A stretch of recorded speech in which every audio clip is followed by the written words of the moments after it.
কাস্টমারকে সেবা প্রদানে এখানে রয়েছে বিভিন্ন ক্যাটাগরির ক্যাটালগ, আছে ডিজিটাল ক্যাটালগও। কামরার ভেতরে অপেক্ষা করতেই এক এক করে সামনে প্রদর্শন করা হয় বিভিন্ন বয়সী যুবতী মেয়েদের। অতঃপর দাম দরে বনিবনা হলে চাহিদা মোতাবেক নির্দিষ্ট মেয়েকে সার্ভিস দেওয়ার জন্য পাঠানো হয় রুমে। সাইফুল, সুমন, হ্যাঁ ওই যে সবার নাম যাদের বলছেন ওরা সবাই আসছে। প্রতিষ্ঠানটির স্বত্বাধিকারী নয়ন, ম্যানেজার সাইফুল, মিঠু, সুমন ও হিমেল গঙেরা অতর্কিত হামলা চালায় সাদা কালোর অনুসন্ধান দলের সদস্যদের উপর।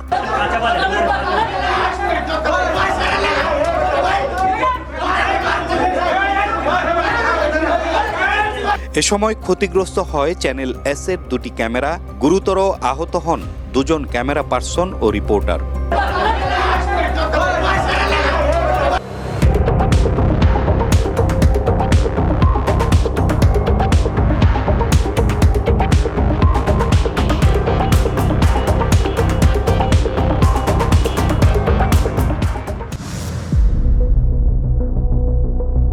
দর্শক, সমাজের রন্ধ্রে রন্ধ্রে ছড়িয়ে ছিটিয়ে রয়েছে গুম, খুন, হত্যা আর ধর্ষণের মতো অসংখ্য অভিযোগ। আছে অনিয়ম, অপরাধ আর দুর্নীতিও, যার ভয়াল থাবায় আক্রান্ত আপনার আমার ভাই, বোন, বন্ধু, প্রতিবেশী কিংবা স্বজন, যাদের মুখোশ উন্মোচন করতেই চ্যানেল এস-এর বিশেষ আয়োজন সাদা কালো। যে আয়োজনের পুরোটা জুড়েই সহযাত্রী হিসেবে আপনাদের সাথে থাকছি আমি, হাসান জাকির। আর এই মুহূর্তে যে যেখান থেকে চ্যানেল এস-এর সাথে সংযুক্ত রয়েছেন, আপনাদের সকলের প্রতি সালাম। দর্শক, সাদা কালো আপনাদেরই অনুষ্ঠান, আপনাদেরই অনুরোধে আমাদের অনুসন্ধান দল খতিয়ে দেখে ঘটনার নেপথ্যের ঘটনা, তুলে আনে সমাজ ব্যবস্থা থেকে সাদা কালোর পৃথকীকরণ।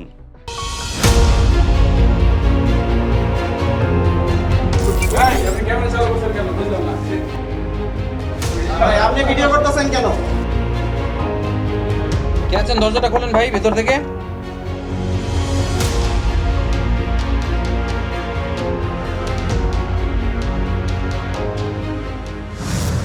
আজকের পর্বটি শুরু করার আগে দর্শক আপনাদেরকে একটু সতর্ক করতে চাই, কারণ এবারের পুরো পর্বটি সাজানো হয়েছে স্পর্শকাতর বেশ কিছু বিষয় নিয়ে।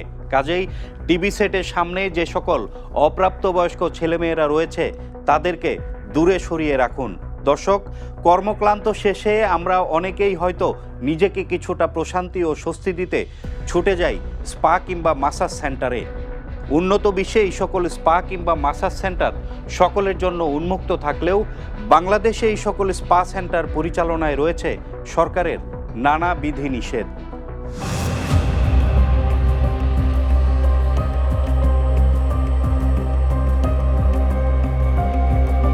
রাজধানীর অভিজাত এলাকা গুলশান, যেখানে সমাজের বিশেষ শ্রেণীর লোকের বসবাস। জীবন জীবিকার চাকা সচল করতে এখানে রয়েছে সরকারি বেসরকারি বিভিন্ন প্রতিষ্ঠান। এরই মাঝে সক্রিয় বেশ কয়েকটি অসাধু চক্রও।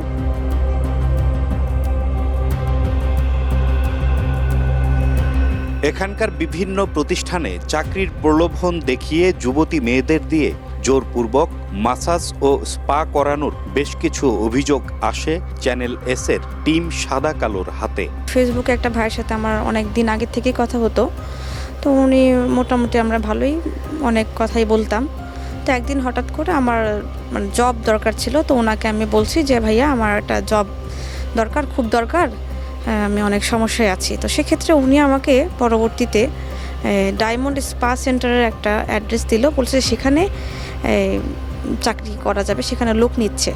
সেখানে কিছু মেয়েরা ছিল, যে ওদের ড্রেস আপ দেখে আমার কাছে মনে হলো যে আসলে জায়গাটা এতটা সেফ কিনা আমি বুঝতে পারি নাই। তো প্রথম দিন সবাই মোটামুটি ভালোই বিহেভ করলো, আমি এত সন্দেহ হলো কিন্তু বুঝতে পারি নাই। তো দ্বিতীয় দিন আমি যখন যাই সেখানে রিসেপশনে বসার পরে, আমাকে রিসেপশনের জবের জন্য বলা হয়েছিল সেখানে। তো আমি যখন দ্বিতীয় দিন যাই, তো পরবর্তীতে সেখানে পাবেল নামে একজন ভাইয়া আসে, পাবেল, মিঠু। তো ওনারা আসার পর আমাকে বলে যে একটা ক্লায়েন্ট আসছে, তো ওনার সাথে একটু রুমে কথা বলতে যাওয়ার জন্য। তো পরবর্তীতে আমি রুমে যাই, এবং তাদের আকার ইঙ্গিত ব্যবহার আমার কাছে মোটেও ভালো লাগে নাই। তো সেক্ষেত্রে আমি প্রপার মানে আগের দিন তো সন্দেহ হয়েছিল, দ্বিতীয় দিন আমি প্রপার ক্লিয়ার যে আসলে এখানে কোনো জব না, টোটালি খারাপ কাজের জন্য আমাকে এখানে ডাকা হয়েছিল। এই তরুণীর অভিযোগের সূত্র ধরে অনুসন্ধানে নামে সাদা কালোর অনুসন্ধান দল। সাদা কালোর অনুসন্ধানে কেবলমাত্র রাজধানীর গুলশান ও বনানী এলাকায় সর্বমোট ৪৭টি মাসাজ সেন্টার সচল রয়েছে, যাদের মধ্যে গুলশান ১ নম্বর গোল চত্বর এলাকায় অবস্থিত জব্বার টাওয়ারের ১০ম তলায় লোটাস থাই স্পা, নাভানা টাওয়ারের ২০ তলায় অবস্থিত বিডি জেন্টস পার্লার, ১৩১ নম্বর সড়কের ৬০ নম্বর বাড়ির ৪র্থ তলায় অবস্থিত স্মার্ট বিউটি কেয়ার।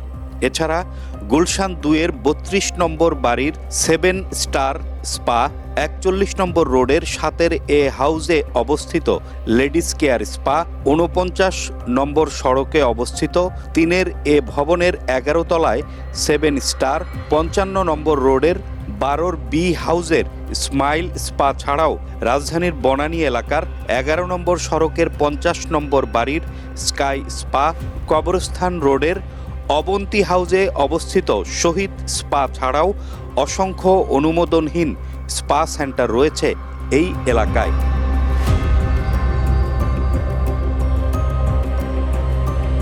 সোমবার সন্ধ্যা ৭:৩০ গুলশান ২ নম্বর এলাকার কাঁচা বাজার সংলগ্ন ডিএনসিসি মার্কেটের পাশে অবস্থিত গুলশান প্লাটিনিয়াম শপিং কমপ্লেক্সের ৩য় তলায় অবস্থিত ডায়মন্ড স্পা নামের একটি মাসাজ সেন্টার। প্রথমে ছদ্মবেশে প্রতিষ্ঠানটির ভেতরে প্রবেশ করে সাদা কালোর অনুসন্ধান দলের সদস্যদের একজন। চোখ ধাঁধানো আলোকসজ্জায় সজ্জিত এখানকার প্রতিটি কামরা। কাস্টমারকে সেবা প্রদানে এখানে রয়েছে বিভিন্ন ক্যাটাগরির ক্যাটালগ, আছে ডিজিটাল ক্যাটালগও। কামরার ভেতরে অপেক্ষা করতেই এক এক করে সামনে প্রদর্শন করা হয় বিভিন্ন বয়সী যুবতী মেয়েদের। অতঃপর দাম দরে বনিবনা হলে চাহিদা মোতাবেক নির্দিষ্ট মেয়েকে সার্ভিস দেওয়ার জন্য পাঠানো হয় রুমে। কত করে রেট কত করে ধরেন আধা ঘন্টা 1 ঘন্টা 5,000 নেবেন আর আধা ঘন্টা 3500। কিছুক্ষণ অপেক্ষা করতেই সাদা কালোর অবস্থান বুঝতে পারেন প্রতিষ্ঠান সংশ্লিষ্টরা। এরপর শুরু হয় হাঁক ডাক আর গলাবাজি।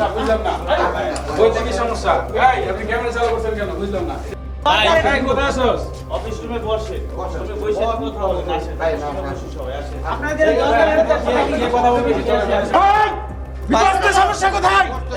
ব্যবসা করি এরকম 200 সাংবাদিক আমরা পেমেন্ট দিই।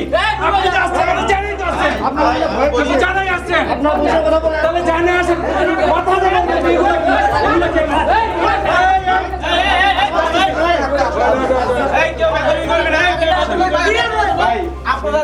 তাহলে সরকারের এই সমস্ত বিধি নিষেধ উপেক্ষা করে স্পা সেন্টারগুলো চলছে কিভাবে আমরা জানাবো আপনাদেরকেও। তবে তার আগে একটি বিরতিতে যেতে হবে আমাদের, সাথেই থাকুন।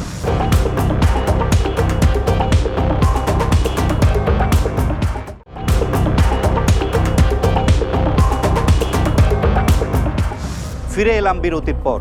দর্শক, বিরতির আগে আপনাদেরকে কথা দিয়েছিলাম সরকারের এই সমস্ত বিধি নিষেধ উপেক্ষা করে কিভাবে স্পা সেন্টারগুলো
ছদ্মবেশে বগুড়া থেকে কাজের সন্ধানে ছুটে এসেছেন ঢাকায়, তাই রাত্রি যাপন করতে হবে আবাসিক একটি হোটেলে।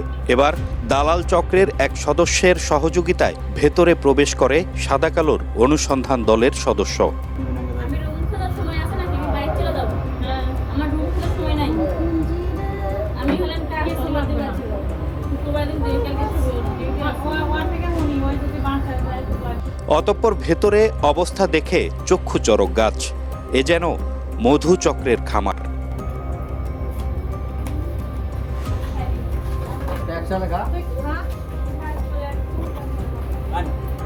তাহলে আইনশৃঙ্খলা বাহিনীর এ সকল অপারেশনাল কার্যক্রম কি শুধুই লোক দেখানো? জবাব দেন অপরাধ ও সমাজবিজ্ঞানীরা। প্রায় অধিকাংশ স্পা সেন্টারের এজেন্ট আছে, যে অর্থাৎ সে যখন কোনো ক্লায়েন্ট অথবা কোনো ব্যক্তিকে নানাভাবে স্পা সেন্টারের গুণগান অথবা সুবিধার কথা বলে এখানে নিয়ে আসে এবং এখানে নিয়ে এসে অনেকের সাথে আপত্তিকর বিভিন্ন ঘটনা বা পরিস্থিতি সৃষ্টি করে সেগুলোকে কখনো ছবি তুলে অথবা কখনো ভিডিও করে তার সাথে নানাভাবে প্রতারণা করে থাকে। সেই প্রতারণা করে তার কাছ থেকে আর্থিক সুবিধা নেওয়া অথবা অন্য কোনো প্রশাসনিক বা কাজের সুযোগ সুবিধা নেওয়ার ঘটনাগুলো কিন্তু প্রচুর ঘটছে। স্পা সেন্টারের সাথে সম্পৃক্ত হওয়ার কারণে অনেক পরিবার ভেঙে গিয়েছে, অনেক সম্পর্ক ভেঙে গিয়েছে। অনেক ভালো মানুষ এই অর্থে যে আগে কোনো ধরনের মাদকের সাথে সম্পৃক্ত ছিল না, এখন তারা মাদকাসক্ত হয়ে তার চাকরি কিংবা পরিবার এগুলো থেকে সে অনেক দূরে সরে গিয়েছে এবং এক ধরনের বিভ্রান্ত এবং এক ধরনের বিচ্ছিন্ন জীবনযাপন করছে। তাহলে এই যে সমাজের মধ্যে যে একটা নেতিবাচক প্রভাব পড়ছে, এই প্রভাবকে নিয়ন্ত্রণের প্রশ্নে স্পা সেন্টারের যতগুলো স্পা সেন্টার আছে দেশে বা বড় বড় শহরগুলোতে এদের কার্যক্রমকে জোরালোভাবে মনিটরিং করা প্রয়োজন। এই সকল স্পা সেন্টারগুলোতে কর্মরত যুবতী মেয়েরা কি সব জেনে বুঝেই করছেন, নাকি তাদেরকেও কোনো প্রক্রিয়াতে বাধ্য করা হচ্ছে এই কাজে লিপ্ত হতে? আমরা জানবো এই বিষয় সম্পর্কে, জানাবো আপনাদেরকেও। তবে তার আগে আরও একটি বিরতিতে যেতে হবে আমাদের, সাথেই থাকুন।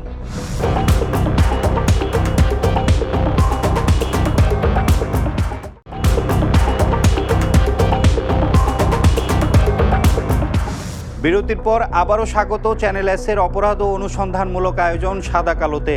দর্শক, বিরতির আগে আমরা কথা দিয়েছিলাম স্পা সেন্টারগুলোতে কর্মরত যুবতী মেয়েগুলো সম্পর্কে আপনাদের জানাবো। আমরা এই বিষয় সম্পর্কে জানবো, তবে তার আগে আমরা জানতে চাই সাদা কালোর অনুসন্ধান দলের উপর হামলাকারী সেই সকল লোকদের কি অবস্থা হয়েছিল। আমরা আপনি এখানে আসছেন মেহমান কিনা?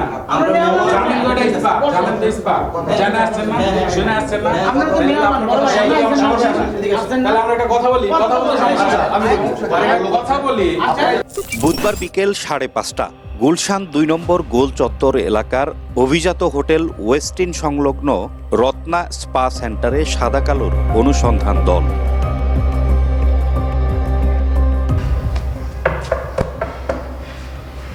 কোনো প্রকার বাধা ছাড়াই প্রতিষ্ঠানটিতে প্রথমে প্রবেশ করলেও বের হয়ে আসার পথে তৈরি হয় প্রতিবন্ধকতা।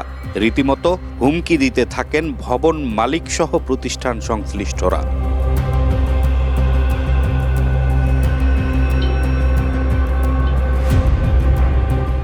এ চক্রের সদস্যরা তাদের অসাধু ব্যবসা সচল রাখতে স্থানীয় থানা পুলিশ ও মাসলম্যানদের সর্বদাই প্রস্তুত রাখেন টাকার বিনিময়ে। এবার ম্যানেজ করার চেষ্টা করা হয় সাদা কালোর অনুসন্ধান দলের সদস্যদেরও।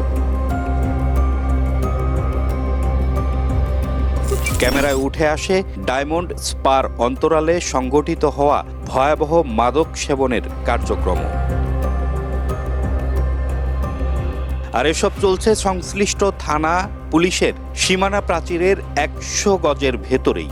হাক ডাক আর গলা উঁচিয়ে চ্যানেল এস-এর কর্তব্যরত সাংবাদিকদের এভাবেই জীবন নাশের হুমকি দেন ডায়মন্ড স্পা সংশ্লিষ্টরা।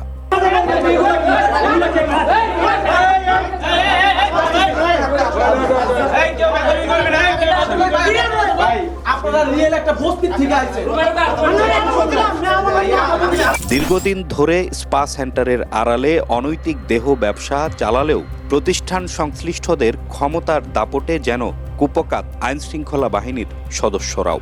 এখানে সেক্সও হয়, স্পাও হয়, সবই হয়। মিথ্যা কথা বলে লাভ নেই স্যার। মিথ্যা কথা কিসের জন্য বলবো? আমাদেরকে বের করে দেন, আমাদের ফ্যামিলি আছে, আমাদের ফ্যামিলিতে জানতে পারলে আমাদের মেয়েরা ভাইয়া প্লিজ আমাদেরকে ছেড়ে দেন। ভাই কিছু জিজ্ঞেস করো না, আমি আজকে আসছি, আজকে ফার্স্ট। আসছেন, কার সাথে আসছেন আপনি? আমার একজন দিয়ে গেছে। আপনি এখানে কতদিন যাবত আছেন? 1 মাস। কার মাধ্যমে? শৈলবের মাধ্যমে। সোহেল ভাই এখানকার কি হয়? জানি না, উনি ফোন দিয়ে আনাইছে। যখন আমাদের পিঠটা দেওয়ালে ঠেকে যায় তখনই আমরা ইলিয়ান নিয়ে আসি, এর আগে আসি না। সাইফুল, সুমন, হ্যাঁ ওই যে সবার নাম যাদের বলছেন ওরা সবাই আসছে। প্রতিষ্ঠানটির স্বত্বাধিকারী নয়ন, ম্যানেজার সাইফুল, মিঠু, সুমন ও হিমেল গঙেরা অতর্কিত হামলা চালায় সাদা কালোর অনুসন্ধান দলের সদস্যদের উপর।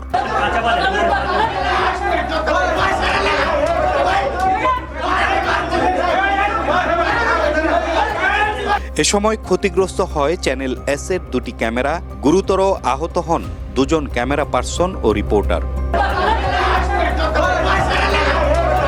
পরবর্তীতে ঘটনাটি সংশ্লিষ্ট বিভাগের পুলিশের অধিকর্তাকে জানানো হলে টনক নড়ে থানা পুলিশের এবং অবৈধ কাজে জড়িত থাকায় 5 জন নারীকে থানা হেফাজতে নেওয়া হয়। এ সময় প্রতিষ্ঠান সংশ্লিষ্টরা পুলিশের উপস্থিতি টের পেয়ে বিশেষভাবে নির্মিত গোপন জানালা দিয়ে পালিয়ে যান।